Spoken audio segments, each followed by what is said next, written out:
Unearthed from the sands of time, an enigma stands before us, an 800,000-year-old queen's tomb discovered in Egypt, a relic from a distant past whispering tales of a forgotten era, her name lost to the ages, but her legacy, it survives enshrined within the stone walls of her eternal resting place. Scientists have just discovered a tomb that is supposedly 800,000 years old in Egypt. Buried within it is a mummy speculated to be a queen. During the time, this discovery has sparked intense debate and questions of the true identity of this 800,000 years old queen. The coffin lid was unsealed and ever so carefully lifted off. Inside, a perfectly intact mummy wrapped in fabric with a bit of skull showing. As archaeologists and scientists dig deeper, they discover drawings and inscriptions on the casket that tell us more about this supposed queen. What is the true identity of the mummy? Is she truly an ancient Egyptian queen? Join us as we unveil what scientists found in this tomb. The discovery of her tomb on the 25th of January, 2011, the upper edge of the shaft of KV-64 was discovered, and the tomb was excavated and described in 2012 by Dr. Suzanne Blee and Dr. Alina Paulengrad, a team from University of Basel in Switzerland. Her Ferrari stele and an intact coffin containing her wrapped mummy were found sitting on top of a layer of fill at the far end of the chamber. Her coffin is constructed from sycamore wood with ACAA pegs and is covered with yellow decoration on a black background. Fast forward to the modern day, the team, primarily searching for tombs related to the Middle and New Kingdom periods, stumbled upon a tomb entrance they hadn't anticipated. The tomb, which had been hidden for more than 2,500 years, was sealed behind limestone BL box. Egyptian archaeologists and explorers have excavated a 2,500-year-old mummy. The high priest was discovered with two other bodies undisturbed by grave robbers who had plundered most of the surrounding tombs centuries ago. As the archaeologists carefully opened the tomb, they found themselves standing in a chamber adorned with vivid wall paintings depicting Bastet's lioness-headed figure, a symbol of strength and fertility. At first it looked like the tomb of a royal, a queen, even due to the mode of preservation which was available to the royals, rich and important in society. Only a few can afford it. Upon closer inspection, inscriptions confirmed that this was the resting place of Nes Batet, a priestess of great importance. She may not have been the queen, but she was just as influential. Her title, Priestess of Batet, was carved in multiple places along with her hieroglyphic name and the goddess she served. These inscriptions told of Nzi's life, her duties, her rise to power, her influence, and her sacred role in the temple. But the most remarkable discovery was yet to come. Inside the burial chamber, archaeologists found intact sarcophagi decorated with fine, well-preserved gold leaf. Next to the sarcophagi lay several intricate amulets and figurines believed to protect her in the afterlife. These were treasure relics in her time. One of the most fascinating finds was a small statue of Batet herself, carved with exquisite detail reinforcing Names's devotion to the goddess. Besides the artifacts discovered within Names Bastet's tomb, archaeologists have just discovered this 1,100-year-old tomb belonging to a female Egyptian singer. It is remarkably intact. It is surrounded by musical artifacts. Until now, only women related to royalty have been found in such tombs were not just remnants of a long-lost life but clues that offered a deeper insight into her role in society. The most striking artifact was the ornately decorated sarcophagus showing scenes of the afterlife with hieroglyphs asking based for protection and guidance. Around the sarcophagus were canopic jars that held Names's preserved organs, as was the custom in ancient Egypt for prominent individuals. The jars were inscribed with protective spells and adorned with images of Batet, symbolizing the priestess's eternal connection to the goddess. Additionally, archaeologists found beaded necklaces, ceremonial daggers, and several bronze cat statuettes that were offerings to Batet, a practice common in the city of Bubastis. These items reflected the deep spiritual ties Nes had with the goddess and the belief that Batet would ensure her safe passage into the afterlife. Moreover, the tomb also contained several scrolls of papyrus, though many were damaged by the passage of time. However, some fragments were legible and appeared to be ritual texts which likely detailed the specific ceremonies, chants, and spiritual sayings that Names performed in Bastet's honor. These scrolls provided valuable information about the religious practices of the time and the specific rituals associated with Batet. With this discovery comes the question, who is Names? Why is she so important? Let's find out why her story is vital to ancient civilization. Who was Names Batet? Batet is the cat goddess of Egyptian mythology. She is represented as a being with a woman's body and a cat's head. Names Batet was a high-ranking priestess in ancient Egypt serving the goddess Batet, the deity of home fertility and women, often represented by the lioness or cat, which is one reason some might attribute royalty to her. Name was born during the late period of ancient Egypt, specifically around the 26th dynasty. According to an inscription on her coffin, she was the daughter of Nakh-Mut, the high priest of Amun, who held the office of the opener of the doors of heaven at Karnak, an important temple during that dynasty, a time when Egypt was under the rule of Pharaoh Samkai. However, this era, often referred to as the S period circa 945-742 BBC, was marked by a resurgence of Egyptian power after a time of foreign influence. Samdi reunited Egypt, bringing stability and allowing for the flourishing of the arts and religion. It was within this context that Nes rose to prominence as a priestess of Batet. She was responsible for leading rituals and ceremonies dedicated to the goddess, overseeing the temple's activities and acting as a spiritual intermediary between the people and their gods. But what made Nes unique, it wasn't just her position as a priestess that set her apart. She was said to have possessed remarkable wisdom and influence, particularly among women of the time. She was so wise that she received great recognition from diverse men of great influence and power at the time. Some historical records suggest that she had access to healing knowledge and mystical arts, especially in areas concerning fertility and protection of households, which were closely associated with Bastet's domain names. Batet must have lived in a place where she was accessible by the royals and all who sought her. Let's find out what her living conditions were like. Names: Batet lived in the sacred city of Bubastis, located along the eastern bank of the Nile Delta. Bubastis was the religious center of Batet, housing one of the most magnificent temples dedicated to the goddess. This temple attracted pilgrims from all over Egypt, especially during the annual feast of Bubastis. Bubastis, a city in ancient Egypt, was the center of Bastet's worship each year. Thousands of pilgrims flocked there to celebrate the goddess during a grand festival called the Feast of Bast, a grand festival in honor of Batet known for its music, dance, and offerings to the goddess. Also, the city itself was vibrant and full of life, reflecting Egypt's deep devotion to the gods. It was a bustling urban center where both merchants and worshippers gathered. As one of the high-ranking priestesses in Bubastis, Names would have lived close to the temple, likely within the city's religious complex, surrounded by other priests and scholars. Her position would have granted her significant wealth and social standing, as well as proximity to political influence. Furthermore, inscriptions found near Bubastis even mention that the priestesses of Batet, like Names, were often consulted on matters of state due to their connection to the divine. It's believed that Names had considerable sway not just in religious circles but possibly even in political decisions at the time. The Pharaoh's royals in power would consult her wisdom on matters not only pertaining to family and fertility but to run such a great civilization at the time. How vital is this discovery? What does it change? The significance of the discovery. The discovery of Nes Bastet's tomb is a window into the spiritual, political life and the synergy in their civilizations of ancient Egypt, particularly during the late period. Her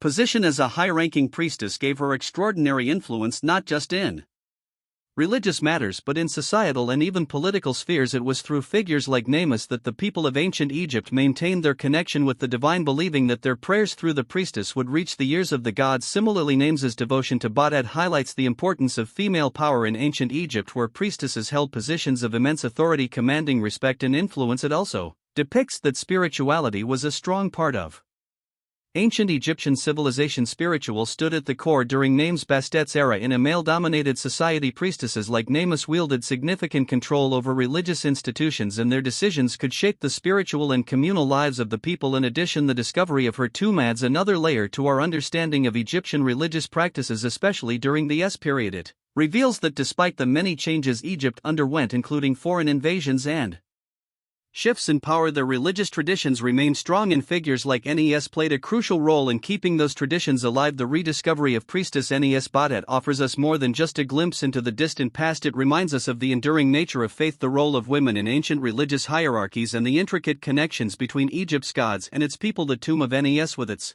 stunning artifacts and sacred inscriptions, continues to inspire awe and curiosity, reminding us how much of Egypt's rich history still waits to be uncovered. So what do you think? Could there be more hidden tombs of powerful figures like Names Batet waiting to be found in the deserts of Egypt? The discovery of the Queen in 2011, a team of archaeologists from the University of Basel in Switzerland was excavating in the Valley of the Kings, a site famous for its royal tombs and the burial place of some of ancient Egypt's most notable rulers. The Valley of the Kings in Luxor. The valley was chosen as a burial site for pharaohs and other important nobles because it was believed to be a sacred location close to the Nile and within the mountains, which were thought to protect the dead from grave robbers and ensure their safe passage into the afterlife. During this excavation on January 25, 2011, the archaeologists stumbled upon a remarkable find: a new tomb designated KV64 buried deep within the valley. As the team began to clear away the debris and sand covering the tomb entrance, they realized they had discovered something exceptional. The entrance was sealed, a rare find indicating that the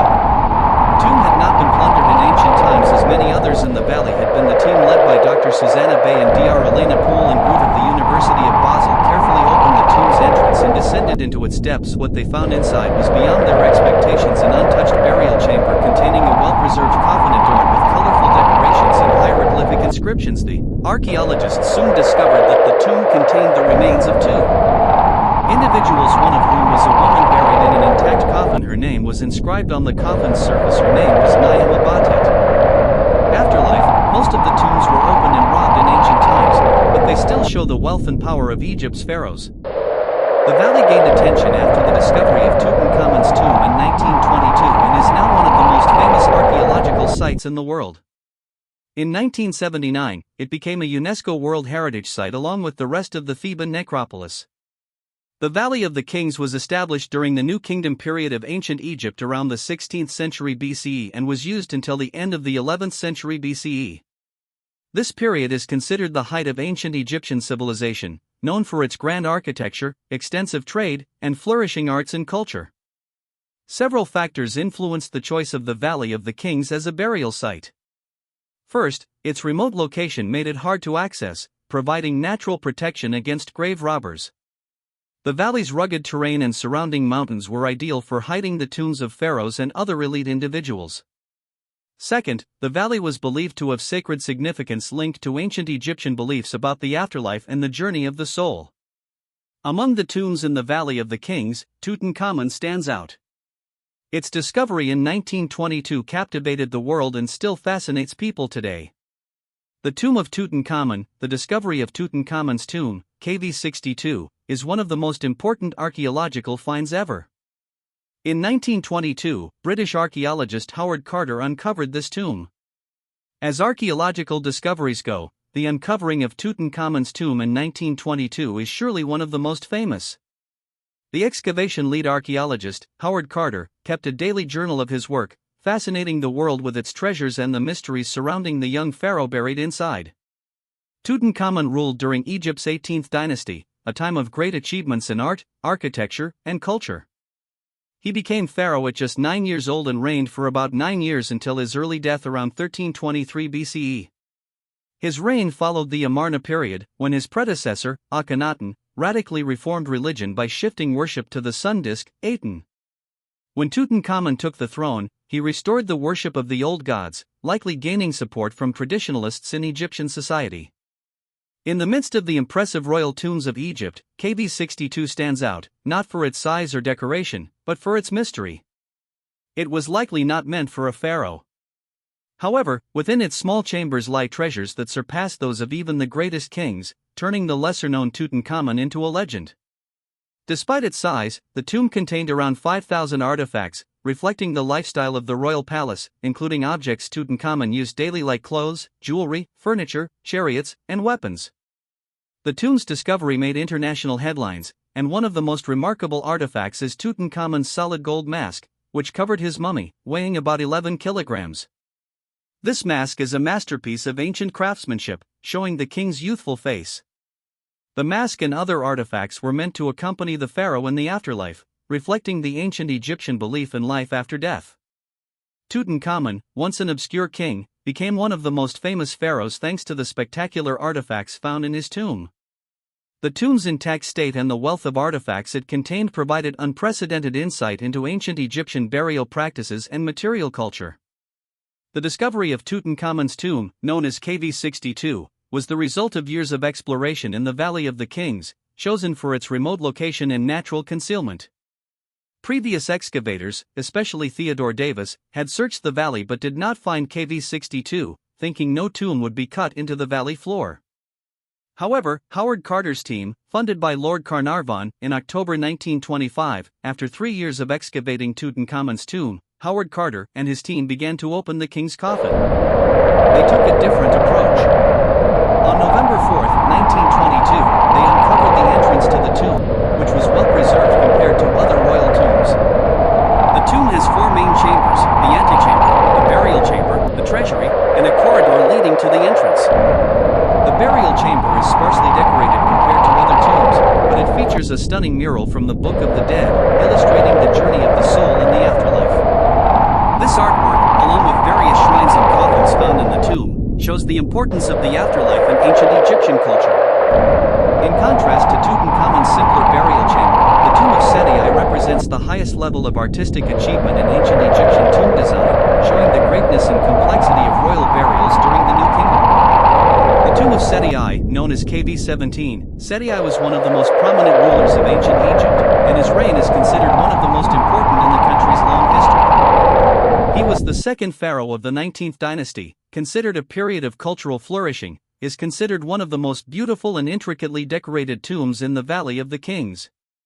It was built for Pharaoh Seti I, who ruled Egypt during the 19th dynasty from around 1290 to 1279 BCE. This tomb represents the peak of ancient Egyptian burial art and architecture. The artifacts found inside provide important information about the beliefs, rituals, and art of that era. Seti I was the son of Ramesses I and the father of Ramesses II, known as Ramesses the Great. His reign included military campaigns that expanded Egypt's land and a revival of art and architecture after the chaotic Amarna period. Seti I worked to restore traditional worship and build grand structures, which is reflected in the impressive design of his tomb, showing his power and the cultural revival of the new kingdom. The Egyptians believed that the afterlife continued the earthly life, which influenced the elaborate preparations for the deceased. This included building large tombs filled with items needed for the afterlife. The tomb of Seti I was discovered on October 16, 1817, by the Italian explorer Giovanni Battista Belzoni. When he entered the tomb, he was amazed by the excellent condition of the wall paintings, which looked bright and fresh. The tomb's layout is complex, with a series of corridors and chambers that go deep into the ground, showing the architectural skill of the time and its connection to the underworld. KV-17 is one of the longest tombs in the Valley of the Kings, measuring about 137.19 meters. It has 17 chambers and corridors, each decorated with detailed reliefs and paintings that show religious texts and scenes from Egyptian mythology. The tomb is often called Belzoni's tomb in honor of its discoverer and is also known as the Tomb of Apis because a mummified bull was found inside. But here's where it gets interesting. The tomb features beautiful decorations and is known for its exquisite artwork. It includes various funerary texts meant to help Seti I in the afterlife. The tomb of Seti I is known for its detailed decorations. The walls are covered with well-preserved reliefs and paintings that show scenes from important funerary texts, such as the Litany of Ra, the Book of the Dead, and the Book of Gates. These texts were crucial for guiding the deceased through the afterlife, providing spells and rituals needed for a successful journey. The artistry in the tomb is considered some of the best in ancient Egypt, showcasing the exceptional skill of the artists of that time. The vibrant colors and intricate designs reflect the importance of the afterlife in ancient Egyptian culture. Since its discovery, the tomb of Seti I has faced many challenges in preservation. The tomb was closed to visitors for years due to damage from humidity, unauthorized access, and actions by early explorers who removed parts of the wall decorations. For example, Giovanni Belzoni created painted copies of the tomb's decorations, which caused further damage. In recent years, efforts have been made to restore and preserve the tomb. Projects like the Theban Mapping Project and the Factum Foundation have worked to document and digitally restore the tomb's artwork. They use advanced imaging techniques, such as 3D scanning. They also train local people to do the scanning and see their work as crucial to the preservation of tombs like that of Egyptian pharaoh Seti I, to create detailed records of the tomb's condition and help future conservation efforts. As of 2023, the tomb of Seti I is reopened to visitors, but access is limited due to ongoing preservation work. Similarly, the tomb of Ramesses III shows the greatness of ancient Egyptian burial practices and shows the efforts to understand and preserve these important historical sites.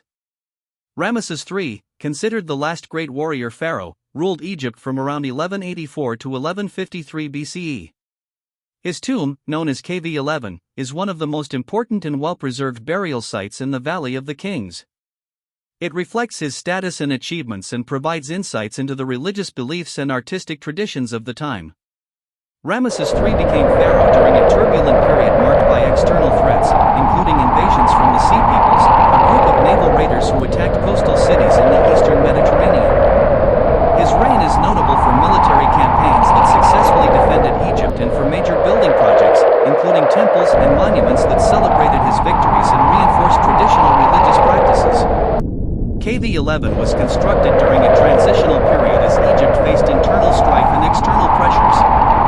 Ramesses III's reign is seen as the culmination of the new kingdom's artistic and architectural accomplishments, making his tomb a vital source for understanding ancient Egypt's cultural achievements. The tomb is known for its complex layout and vibrant decorations. It has multiple corridors and chambers adorned with reliefs and paintings that depict scenes from important funerary texts, such as the Book of the Dead and the Book of Gates. These texts were meant to guide the pharaoh's soul through the afterlife, providing protection and ensuring a successful journey.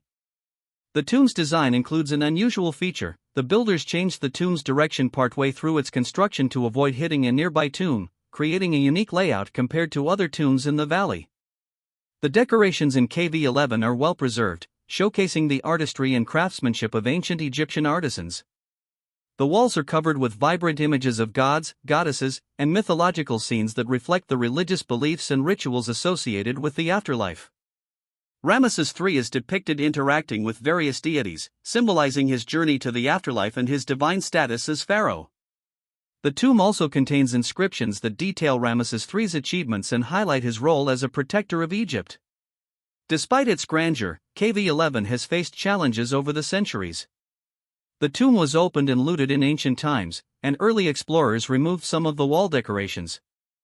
Efforts to restore and preserve the tomb are ongoing, with projects aimed at documenting and conserving its artwork and architecture. The preservation work in the Valley of the Kings highlights the ongoing efforts to protect Egypt's ancient heritage and ensure that future generations can appreciate these remarkable monuments. In the end, both the tombs of Tutankhamun and Seti I are great examples of ancient Egypt's architectural achievement.